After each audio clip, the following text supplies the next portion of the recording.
उन घोड़ों पर तो आया नहीं था जो लीद के साथ साथ सोने की अशरफियां भी गिराया करते थे। तो जवाब यह है, वो उसकी प्रॉपर्टी नहीं थी। भारत में जो पहला वक्फ हुआ था वो नाजायज हुआ था, वो इस्लामी नजरिए से भी नाजायज। वक्फ बोर्ड नहीं, ये माफिया बोर्ड है। तो लग रहा है वाकई माफिया बोर्ड का अंत होने जा रहा है, दी एंड। और 2-3 दिन पहले आपके भाई ने भी जब एक वीडियो बनाया था वक्फ बोर्ड तमाशा, उसमें एक बात बोली थी, मानता हूं चिढ़ के बोली थी, और 48 घंटे बाद वो चीज सही साबित हो गई, या यूं कहूं सरकार ने उसी तरीके से एक्ट किया या कार्रवाई करी जिस तरह से आपका भाई सैयद रिजवान अहमद 48 घंटे पहले बोल रहा था।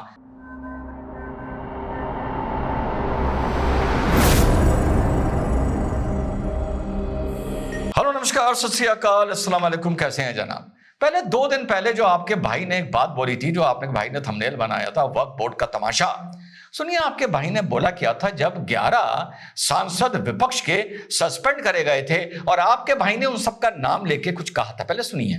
क्या आपको नहीं पता है कि ये मोहम्मद जावेद, कल्याण बनर्जी, असदुद्दीन ओवैसी, नासिर हुसैन, मीर वारिस उमर फारूक, मोहिबुल्ला, मोहम्मद अब्दुल्ला, नदीमुद्दीन हक, इमरान मसूद क्या बात करेंगे? मतलब क्या वो बाहर निकल के कहेंगे कि सब हाँ बड़ा अच्छा, ठीक है, थोड़ी बहुत 19-20 था, सब ठीक हो गया जनता से, देश की मुसलमानों से, कि सब ठीक है, चलो वक्फ बोर्ड एक्ट आने दो, ये कहेंगे? जी हाँ साथियों, आपके भाई ने यही कहा था कि यार तुम ये मान के चलते हो कि इनके साथ तुम्हारी कभी भी सहमति हो पाएगी? तुम क्या ये मान के चलते हो? हमेशा से हंगामा होता रहा है, जेपीसी में हंगामा होता रहा है। कुछ दिन पहले कल्याण बनर्जी ने शीशे का ग्लास टेबल पर मार के तोड़ दिया था जब उसको 48 आवर्स के लिए सस्पेंड किया गया था। 3 दिन पहले जब बवाल हुआ तो 11 विपक्ष के सांसद सस्पेंड करे गए। मैंने सबके नाम आपको बताए तो साफ कहा था कि तुम ये ना सोचो कि इनके साथ कभी भी तुम सहमति पर पहुंच पाओगे। और शुक्र है कि सरकार के दिमाग में, माननीय जगदीप पाल जी के दिमाग में जो कार्रवाई थी वो वही थी जिसकी तरफ मैं इशारा कर रहा था। तो साहब 44 अमेंडमेंट्स टोटल वहां पर प्रपोज किए गए कि इन पर चर्चा होगी, जिसमें से 14 एक्सेप्ट कर लिए गए जो एनडीए के सांसद ने किए थे। और यह हुआ है पूर्ण लोकतंत्र। भाई संविधान पर सबको भरोसा है, जेपीसी संविधान से बनी है, वहां पर वोटिंग संविधान के हिसाब से हुई है। तो साहब 14 उसमें से एक्सेप्ट कर लिए गए और बाकी सारे रिजेक्ट हो गए वोटिंग के आधार पर। 16 वोट जो भी अमेंडमेंट विपक्ष लेके आया था, 10 वोट उसके पक्ष में पड़े और 16 वोट उसके विपक्ष में पड़े। बौखला गया है विपक्ष, बौखला गया है कल्याण बनर्जी, और बौखला गया है जाहिलिए आजम। तो साहब क्या क्या मुख्य इसमें बदलाव हैं? एक ये चीज प्रपोज हुई थी कि जो ट्रिब्यूनल की दादागिरी थी, रिजवान अहमद पहुंचे ट्रिब्यूनल के पास कि साहब ये प्रॉपर्टी वक्फ की है, और ट्रिब्यूनल ने उस पर चिड़िया बिठा दी कि ये प्रॉपर्टी साहब वक्फ की है। साहब क्योंकि उनको गुड रीजन लगा ये आदेश करने की। अब दूसरा आदमी भागता कहां रहे? ट्रिब्यूनल के अगेंस्ट ट्रिब्यूनल में जाकर वहां पर रिव्यू डाले, या उसके बाद अपील में भी हाई कोर्ट नहीं जा सकता, तो यानी वो छटपटा कर रह जाए। यहां पर एक संशोधन हुआ है। अब ट्रिब्यूनल की जगह पहले प्रपोज ये था कि ये चीज अब डिस्ट्रिक्ट मजिस्ट्रेट तय करेगा। जब जो भी आवेदन पड़ेगा वो डीएम के पास पड़ेगा और डीएम ये तय करके बताएगा कि ये प्रॉपर्टी वक्फ की है नहीं, रेवेन्यू रिकॉर्ड्स वगैरह वगैरह चेक करने के बाद। लेकिन अब इसमें थोड़ा सा बदलाव है। अब डीएम नहीं, डीएम के ऊपर का अधिकारी जिसको सरकार नियुक्त करेगी, ये कमिश्नर भी हो सकता है, ये कोई सेक्रेटरी रैंक का आईएएस भी हो सकता है, या वगैरह कोई और रिटायर्ड जज भी हो सकता है।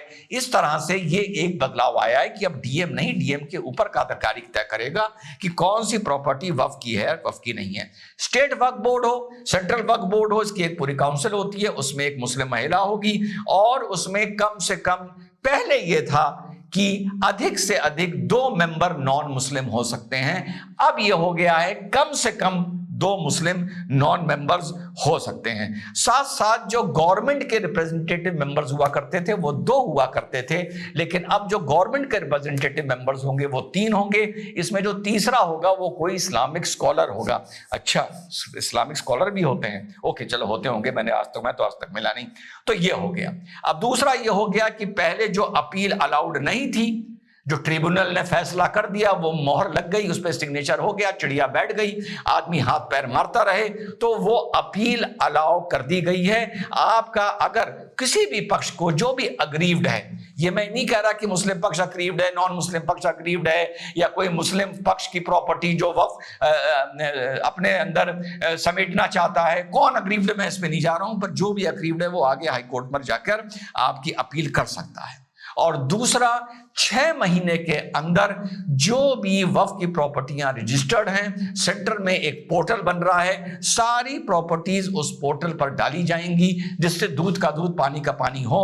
फाइनली 6 महीने बाद कि वक्फ के पास कितनी प्रॉपर्टी हैं जो उसमें रजिस्टर्ड है और जो रजिस्टर नहीं करी जाएंगी उन पर उसी हिसाब से कार्रवाई होगी। जनवरी 31 को इस रिपोर्ट को फाइनल पेश कर दिया जाएगा और पुनः एक बार इसमें लोकसभा में आर्गुमेंट होगा और वोटिंग होगी। और आपके भाई ने कहा था जो शॉट लगानी है लगाओ। ये 11 विपक्ष के लोग जिनके नाम आपके भाई ने पढ़ के बताए थे, इनसे कभी तुम्हारा समाधान नहीं बैठ सकता।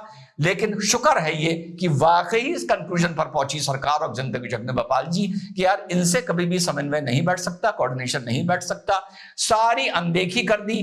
तुम उनकी सुनोगे तब भी वो मातम करेंगे, तुम नहीं सुनोगे तब भी वो मातम करेंगे। वो पहले भी मातम कर रहे थे, वो आज भी मातम कर रहे हैं, वो लोकसभा में भी मातम करेंगे, वो अपने मंचों से भी मातम करेंगे।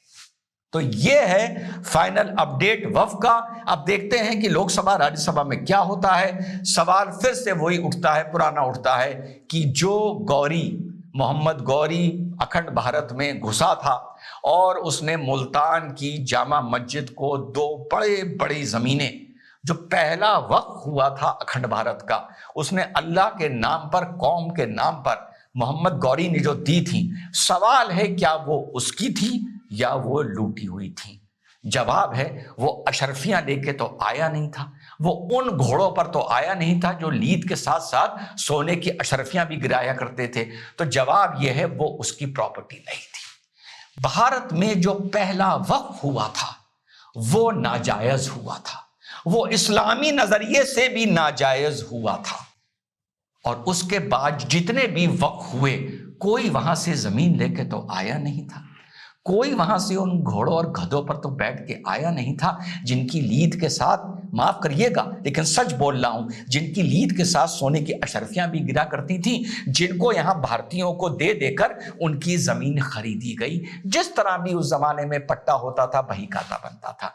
जितना भी वक्फ है, कम से कम अंग्रेजों के टाइम या उसके बाद से पहले का, जब से ये सिलसिला शुरू हुआ, अब मैं बिल्कुल लेटेस्ट तो बात नहीं कर रहा हूं, थोड़ा पहले की बात कर रहा हूं, ये सारा नाजायज है, इसकी बुनियाद नाजायज है। लूटी हुई जमीन को अपने गुनाहों, अपने पापों को धोने के लिए अल्लाह के नाम पर लूटी हुई जमीनों को वक्फ कर दिया। जिस तरह मैंने बताया था कि हर माफिया अपने क्षेत्र में गरीब लड़कियों की शादी जरूर करवाता है, कुछ बच्चों को एजुकेशन जरूर करवाता है, माफ करिएगा मंदिर बन रहा हो या मस्जिद बन रहा हो वहां पर पैसा जरूर देता है, गांव के मेले में पैसा जरूर देता है, क्योंकि उसको भी अपनी हरकतें इस तरीके से धोनी होती हैं। और इसी तरीके से जिन्होंने शुरू में इस भारत में आके इसकी जमीनों पर कब्जा किया और इनको वक्फ किया, वो उनकी थी नहीं। इसलिए जो जितना भी वक्फ की शुरुआत हुई भारत में, महमूद गौरी से लेकर वो नाजायज हुई। हाँ, इसकी अगर आप और डिटेल में जाएंगे, जब ये कानून फाइनली लोकसभा राज्यसभा से पास हो जाएगा, जब ये एक्ट मेरे सामने आ जाएगा, जब मैं इसका फाइन प्रिंट पढ़ूंगा, क्योंकि कभी कभी the devil is in the details, तब मैं इस पे एक बार और आप लोगों को डिटेल्ड वीडियो आप लोगों के सामने बनाकर in capacity more as a lawyer and less as a commentator आप लोगों के सामने रखूंगा। लेकिन बदलाव है, और बदलाव हमेशा, इसको बहुत से लोग बेबी स्टेप भी बोल सकते हैं, बहुत से लोगों को इससे शिकायतें भी होंगी, बहुत से उन लोगों को जो वक्फ का अंत चाहते थे उनको भी इनसे शिकायत होगी, मैं मानता हूं होगी, लेकिन एक शुरुआत है।